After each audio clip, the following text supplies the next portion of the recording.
बुझीगले ज्योति बुझाईदेला BJD इस्तीफा देवार 24 घंटा भितर पुणी थे दल को फेरिले सिमुला विधायक ज्योति प्रकाश पाणिग्राही। यह बीजेडी ज्योति प्रकाश को नुआ दायित्व देइछे।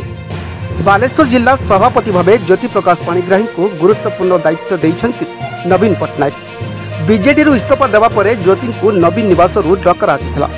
नवीन निवास दल पक्षर बुझा पर नुआ दायित्व दि जाइए। नुआ दायित्व भाव बीजेडी दलर जिला सभापति होगा पर बालेश्वर में दल किभली संगठित हम एवं बीजेडी प्रार्थी किभली अधिकरु अधिक भोट पाइबे से नहीं लोकों पाखक जीवे बोली कहिसेंति ज्योति प्रकाश पाणिग्राही। गतकाली बीजेडी इस्तीफा देइथिले ज्योति प्रकाश।